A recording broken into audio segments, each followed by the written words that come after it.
Good evening, football fans. And I told you I'd be busy this weekend. Welcome back to another edition of the Big D podcast. Before I bring in my Chiefs and weather expert, please subscribe, like, and share the Spunky Sweating Sports YouTube page where you can see all the content. Got a couple of videos yesterday, one tonight, hopefully more this week. Also, check out the Big D podcast on Spotify and Apple. Well, if you saw that crazy Buffalo Bills Kansas City Chief game on Sunday night, or maybe you didn't see it, you missed one of the wildest and craziest playoff games in NFL history. The Kansas City Chiefs beat the Buffalo Bills 42-36 in one of the wildest quarterback duels of all time. And joining us to recap that game for his beloved Chiefs is my friend, weather expert, Chiefs fan. that's. I hope you saw that, my friend Dennis. Dennis, was that game one of the wildest and craziest games you've ever seen in person? You've ever watched on TV? All right, Dylan. So I'm going to age myself here for all of you youngins out there. So I'm 61 years old. I've been watching football since I was a little kid. I mean, I'm old enough to remember the first time that the Chiefs went to the Super Bowl, and it wasn't pretty against the Green Bay Packers before it was even called the Super Bowl. That was the AFL NFL World Championship, and that game didn't even sell out at the LA Coliseum. Nope, the cheapest seat was $15 and they couldn't sell it out. And it was on both TV networks, both CBS and NBC played it because both networks had the rights to the championship game, as it was called back then. And it was not pretty. Kansas City took a drubbing, and the AFL looked stupid. But I've never seen a game in all of my life that was as crazy as that game was.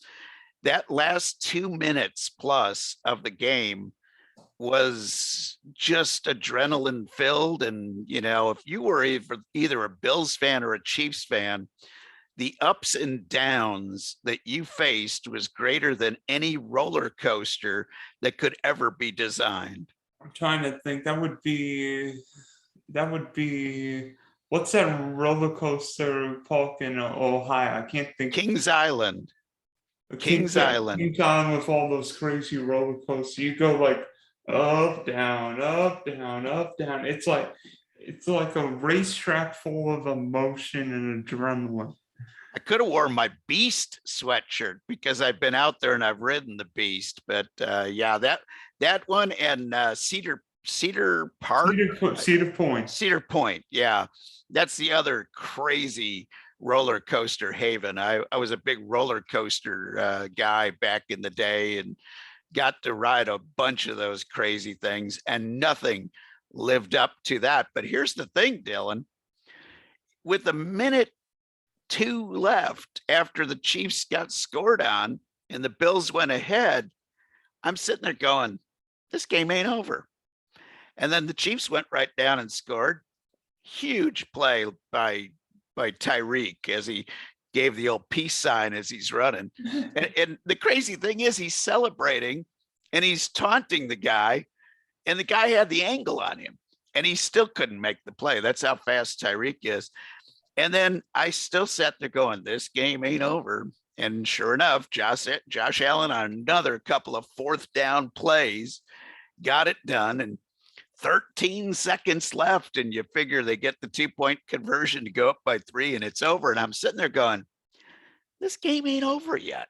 I had just this weird feeling that destiny was about to strike. And just in case you think as a Chiefs fan that I always get these moments that destiny is going to strike, I did when they were down by 10 in every game a couple of years ago when they went on to win the Super Bowl. Last year, I sat there figuring they're not going to get this done. I was just so worried. And then when they get to the Super Bowl, I was like, boy, I could almost be better on the offensive line than some of these guys they're putting out there. I'd at least be a block that people wouldn't have to be able to get around.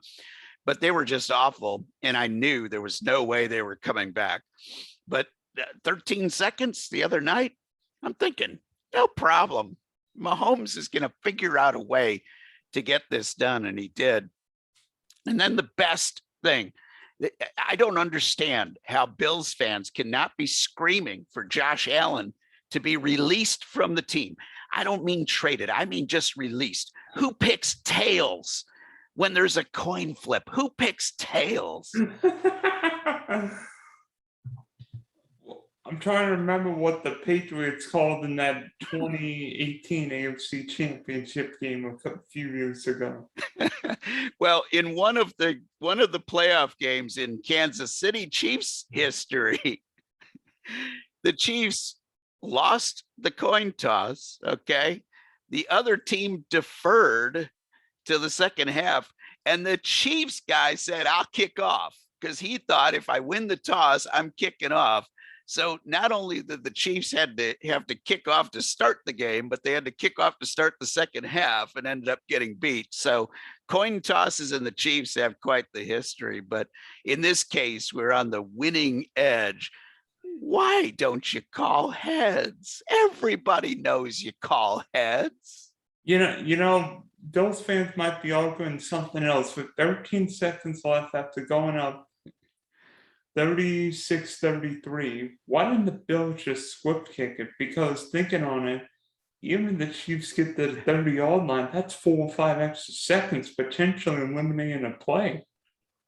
Well, here's the one thing that the Chiefs did that actually I think kept Buffalo thinking, is on the last punt of the game, and then on that kickoff, they had Tyreek Hill back to receive the kick along with Pringle. And I think that kind of freaked Buffalo out, because remember on that punt return in the fourth quarter, he returned it for a big yardage. He's only returned a few kicks all year. He hasn't been the regular kick returner. So I think by putting him back there, they figured, I'm just going to put this out of play so he doesn't hurt us. But that was the dumbest mistake, because if you give the Chiefs the ball at even the 40-yard line, but you take 5 seconds or 6 seconds off the clock in that exchange, you're going to have problems. And the only thing that could possibly happen if you squib the kick short is the Chiefs guy can literally call for a fair catch and call a timeout, and no time comes off the clock. So that's the only thing that you could possibly have happen. But why not just kick it hard and kick it along the ground and just squib it through the whole thing? That it takes the fair catch out of play, and the ball's going to hit somebody. It's not going to be caught maybe clean, and it's going to take a few seconds off. But here's the thing, Dylan. After the kick, why didn't they just hold the Kansas City Chiefs receivers on the next play? If you hold Kelce and Tyreek Hill, you just hold them up at the line of scrimmage. Even if you get called for holding, it's going to eat time off the clock, and the Chiefs are only going to get 5 yards. So the first hold, you get to the 30 and you take off at least 5 seconds. The next hold, you get to the 30 and you're still only gain 5 yards and you lose 5 seconds. So you're going to be down to one last play, and you're not going to be able to call a timeout fast enough. This is a case where cheating would have been the best thing to do for the defense. Yeah, remember the Super Bowl in New Orleans where the Ravens intentionally took a safety because that not all but took off the clock for San Francisco? Yeah, you got to think smart in this. With 13 seconds left, they have all 3 of their timeouts, because for one time in his life, Andy Reid didn't burn a timeout. And you got 3 timeouts. Why do you not do something to prevent the 2 biggest receivers? I could understand if Bell or Pringle or Demarcus Robinson beats you, then that's great. But you can't let Tyreek Hill beat you one play and then Kelce beat you the next play. And I think Buffalo actually, remember, they call a timeout. when everybody lined up, they called a timeout to set their defense. And I think the Chiefs looked at what was going on, and there's actually a video of Kelce going up to Mahomes and saying, hey, if they come out with that same coverage, that thing is there. And, they had already talked about what they were planning to do. If they got a soft defense like that, they did.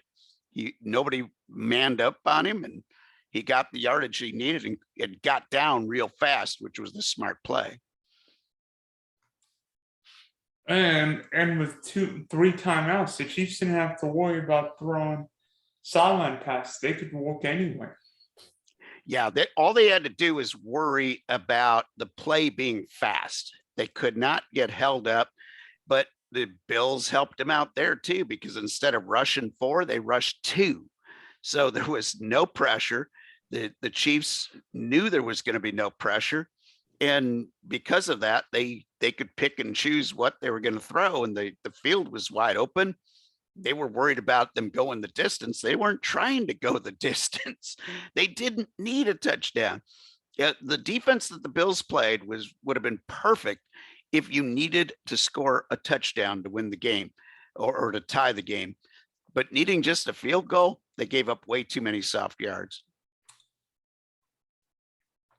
And so, unlike the 2018 and 2018 AFC Championship game, Chiefs won the toss. And guess what? Mahomes found Travis Kelce for the game-winning touchdown, and in a thrill. And on Sesame Street, there's this number of the day. Well, in the playoffs, guess what Kansas City's number is? 42. Interesting. Because guess how many points the Chiefs scored against Pittsburgh in the wild card game? Wow, I didn't think about that. 42. Guess how many points the Chiefs scored against Buffalo? 42. That means Cincinnati only needs to give up 41 points. So their defense has the bar set pretty high, is what you're telling me. Yes, but I think of this game as not one great quarterback, but 2 great quarterbacks. I mean, Josh Allen and Patrick Mahomes were unbelievable. I mean, the last 2 minutes, fourth quarter and overtime, Allen was 5 of 7 for $102 and 2 scores. Mahomes was 10 of 13, $188 and 2 scores. What else could either guy have done in that game? That's the incredible part, is that Josh Allen was down to 4th down, and he had 4th down in double digits 3 times during those drives when he needed to convert to win the game. He converted on 4th and 11 one time, 4th and 12 the other time. And I think it might have been only 4th and 8 when he got the touchdown to put him ahead. But what an incredible performance. And here's the thing is, unlike the Bills defense, where they didn't try to take Kelce and they didn't try to take Tyreek Hill away necessarily, they just tried to take the deep play away by playing 2 deep safeties all game long and playing a soft zone at the end. The Chiefs took Stephon Diggs out of the game. They said Diggs is not going to beat us. They put 2 men on Diggs all game long. They were bodying up against him. They're playing him short. They're playing him deep. They were making sure they always had 2 guys keeping an eye on Diggs. And Allen didn't try to force it into coverage to his best receiver. He just said, I'm going to Gabriel Davis. And Gabriel Davis had the game of a lifetime. Nobody in the entire history of the NFL, which includes a lot of Hall of Fame wide receivers, nobody did what Gabriel Davis did. 4 touchdowns in a playoff game. Incredible. But Josh Allen having the nerves of steel to run with 4th and 12 and pick it up, and then 4th and 11 and complete the pass. That is just unbelievable. He's been my number 1 quarterback since about week 8 of the season this year in my statistical formula, my best 10 weekly stat, he went to number 1 ahead of Mahomes, and he'll stay there. Now, Mahomes is really close second, but Josh Allen in fantasy football is the quarterback that should be coming first off the board in every Superflex draft. I mean, how about what Josh Allen did in the playoffs?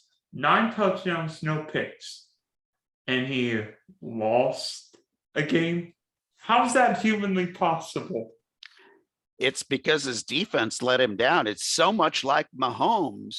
When Mahomes had that incredible playoff run, which statistically speaking, and lost to the New England Patriots. And what did the Chiefs do the next year? They rebuilt the defense. They realized defenses still win championships. And while the Chiefs defense didn't really stop the Bills when they needed to, they forced them to more fourth down plays, more third and long plays. If you do that often enough, the offense is likely to screw up. In this case, Josh Allen didn't screw up, but what an incredible performance. And I will say this, usually when you got these bigger than life quarterbacks that are also these great dominant players, they turn out to be kind of jerks off the field. Both of these guys are the easiest guys in the world to like. If the Chiefs had not won this game on Sunday, I'd be pulling for the Bills. That quarterback, that team, that whole organization is just, they're easy to cheer for. They're easy to love. It's a great team. It's a fun team, and Josh Allen is one hell of a quarterback. Amen to that. I mean, and I heard the Chiefs have donated money to Josh Allen charity. I mean, whether it be Bills Mafia or Chiefs Kingdom, you got two great fan bases, watching because whether it be Kansas City or Buffalo, you're dealing with wind, rain, cold, or snow this time of year. And I mean, that was a game where neither quarterback lost the game. It's one of those where literally, I mean, if the Bills won the coin toss, it'd be the same thing. Like nobody's stopping Allen and nobody's stopping Mahomes. And both defenses were beat up. So this is the thing: is the Bills come in with the number 1 ranked defense. They were down a cornerback to start the game, and they played 3 cornerbacks and 2 deep safeties. So losing a starting cornerback is a big deal when that's your main threat of your defense, is to play zone like that. Especially if you're playing against a great passing quarterback, because remember what happened when the Bills played Tom Brady. Bucks won in overtime because Tre'Davious White was there. Tre'Davious White's absence not going to matter if you play Mac Jones. Not going to matter if you play the Carolina Panthers or who's the Jet quarterback now. I can't think of it. Zach Wilson. But it is going to matter if you play Mahomes and Cheetah. Oh, absolutely. And especially if you're trying to play a zone defense, because the guys have to switch off and they have to really communicate well. So they lost that. Then they lost a lineman during the game. And then they were just gassed. You could tell they were out of gas at the end. And the Chiefs on the other side of the ball, they had 3 guys that they lost along the way. And actually 4, if you count Bolton, because he got beat up where he was having to come in and out of the game instead of playing every down. Reed, one of their defensive linemen, who's just a tank up front, he went down and he was in and out of the game. And then you lost the Honey Badger on one of the first drives of the game. And, that's a big loss on that defense because he's a hard hitter. He's also sort of the communications guy on that defense that the whole thing goes through. And then they lost Ward in the defensive backfield. And after that was when they were kind of getting burned. So the Chiefs were happy to see the overtime flip go the right way, because it might have been tough to stop Josh Allen. But here's the thing is I'm tired of hearing this coin toss, that's all that mattered. Because here's the thing. First of all, hey, the Bills, you had a chance to vote against this rule. and you didn't do it a couple of years ago. And as a matter of fact, 31 teams in the league, all of them turned down the opportunity to go along with the Chiefs and maybe consider changing this rule. And yeah, the Chiefs wanted the change in the rule and they got burned by it. There's no question about that. That's what you're going to do. But the Bills had an opportunity to change the rule. They didn't do it. And on top of that, the Bills had a chance to stop you with 13 seconds left and they didn't do it. So the coin toss is one thing. But here's the thing is if you look back in the history of NFL playoff games and you look at the number of times the first team winning the toss won the playoff game, and you look at those stats, it's the team that was favored to win the game that did it more often. So the Chiefs were favored to win this game. They were the ones that were picked by Vegas. And if you look at the history, there's not many teams that were picked to lose by Vegas, especially bigger underdogs. This one was a close pick'em game, 1.5 points. But Vegas, usually they're pretty good on picking the winner. They always keep that point spread real close. So that's about a 50-50 proposition. But if you look, Vegas is better. Vegas wins more of the matchups as far as picking the winner with the point spread than teams win the coin toss and go down on the first. The percentages are greater for Vegas picking the winner. So were the Chiefs going to get a stop? Maybe. But Buffalo should have been able to get a stop, and they didn't even slow the Chiefs down on that last drive. Mahomes was on fire. So let's take it this way. Let's take it one step further. Chiefs go down and score. Bills go down and score. The Chiefs are going to get the ball back. If nobody is stopping anybody, the Chiefs are still going to win the game. So even if they change the rules and the Bills can go down and have their chance at it, the Chiefs are still going to get the chance. They're going to get an uneven number of chances because they won the coin toss. Is that fair? Maybe not. One of the suggestions that I would make is when it goes to overtime, the home team should get to decide who gets the ball first, because the home team advantage was earned. It was not taken. So if you're going to put a coin toss up and you're going to say chance of luck there, I can make the case if they're going to have the rule, give it to the home team because the home team earned that advantage. Well, if that's the case, then why did the Bills lose to the Jacksonville Jaguars? Yeah, there are some strange things that do happen in the game of football, that's for sure. So looking forward to Sunday's AFC Championship game. I brought you on because you're my weather guy. You live in Illinois. You know what the weather is this time of year. But how's Sunday's AFC Championship game looking like? I know 5 days in advance things can change, but from what I'm hearing and reading, the weather looks like it'll be a non-factor. How are we looking in KC? It's going to be the most unbelievably perfect day in January for football in Kansas City that we'll ever see. I'm starting to like this climate change thing, although it is going to be 3 below this morning, tomorrow morning here in Danville, Illinois. So we need a little more climate change, in my opinion. That's a joke, people. Don't get mad at me. But as a meteorologist, I look at the data and I say, boy, we haven't had many late January days like this in Kansas City, because usually when it's warm, it's going to be windy. And this time around, you're not going to be all that cold and you're not going to be all that windy. So it's going to be just about a perfect game. And I don't see any precipitation threats. Of course, you can follow me at DMICMedia on Twitter, and I'll give forecast updates throughout the week. Yeah, the fact that you've got Mahomes on one side and Cincinnati Joe Burrow, no weather concerns right now. Can't wait to see what these young pups do this weekend. Should be a lot of fun. It's going to be fun, but Kansas City, they can bring the pressure. And the big question is, who do you double? Do you take Chase out of the game and make Higgins and Boyd beat you? That's what I think they're going to do. So they're going to try to play Chase a little tougher. Now, last game against Chase, he'd catch the ball in traffic and then they'd let him go for 40 yards. I mean, like Kansas City, you need to learn how to tackle.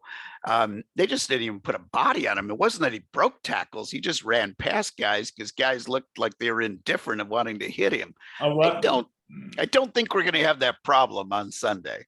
11 for 2. Yeah, Chase caught 11 balls for 266 and 3 scores. Yeah, and in watching that game, I was like, guys, just hold him. Just knock him out of bounds. Do anything. I don't care if you take a penalty at this point. Don't let him beat you. And then I looked at my fantasy team and I said, I got Chase in the lineup. I'm kind of liking this one. To be honest, Chase helped me win my fantasy league and I got $750 that week, so I wasn't complaining. No, he won me money too, so I'm not complaining either. And that's one of those cases where I look at the game and I go, oh, shucks, he beat the Chiefs. But hey, I made some money, so that worked out. But I expect a revenge game. Burrow hurt his knee in that game, and I don't think he's been 100%. And everybody's like, yeah, but he had a great game throwing. Yes, he did, but he didn't have a good game getting away from the rush. What was it, 9 sacks by Tennessee? And yet the Bengals won. They won, but I think if the Chiefs get him for 9 sacks, that's going to be a whole different story. Can the Chiefs stop the running game is going to be the big thing, and that'll have a lot to do with the injuries. Is Reed going to be back? Is Ward going to be back? Is the Honey Badger going to pass concussion protocol? There's a lot of ifs before Sunday, and the Chiefs don't have a lot of depth on defense to be able to handle that. But I was impressed how they stopped the Buffalo running game. They made Josh Allen. Josh Allen was the leading rusher. So that told you everything you need to know. Quarterbacks were the leading rusher. Yeah. Isn't that crazy? It's absolutely crazy. But I did like the way Clyde Edwards-Helaire looked in his first game back in a long time. He didn't get a lot of work, but he looked pretty good when he was out there. He had a little bit of a pop to his step. So I'm expecting better things this week from him. I'm expecting him to take a little bit more of a workload. Just worried about the injuries on defense. That's my only concern. But I like the Chiefs. I wasn't very positive going into the Chiefs Buffalo game at the very beginning until I saw that the Chiefs could move the ball in that defense. I'm really not worried with them moving the ball on the Bengals. I think that second half in Cincinnati was just one of those weird things. It was kind of funky weather that day, and I don't think the Chiefs adjusted. They're going to have the home field advantage, and I think they're going to defend it this week. I mean, you sacked Joe Burrow 4 times in that game, and to me, if Joe Burrow's under duress with the crowd noise, because Cincinnati struggled in Nashville, I hear Arrowhead Stadium's like the loudest place in professional football. We'll see what Burrow can do in that crazy environment. Well, it'll all be a choice of whether Mahomes' girlfriend can get the champagne to splash all the way down to Burrow. That's it. No, I'm just kidding. That has been the funniest video. But and people were asking. Maybe extinguishes the goal after each game, right? There you go. And people were asking me, as a Chiefs fan, doesn't she annoy you? Doesn't Jackson Mahomes annoy you? And I said, well, I don't go to TikTok, so Jackson Mahomes has no effect on me.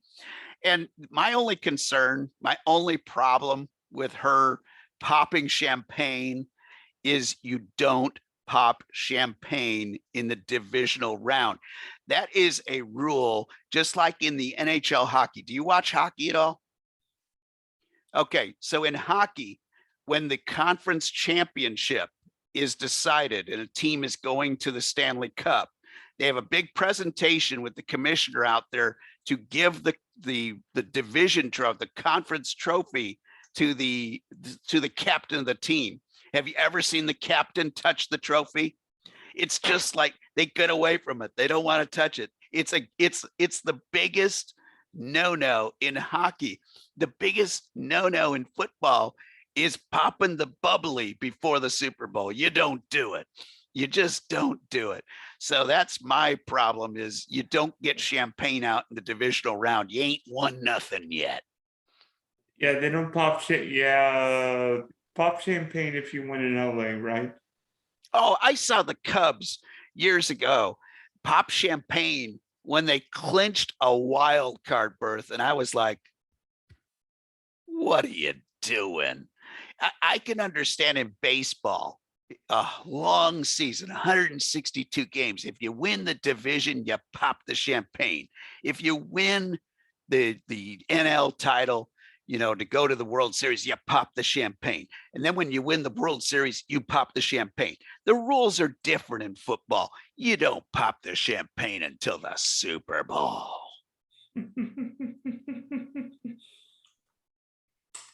So thanks for hopping on, Dennis. We wish you Chiefs well, and hopefully we see plenty more Josh Allen, Patrick Mahomes, Joe Burrow, Justin Herbert, Trevor Lawrence, Lamar Jackson battles to come.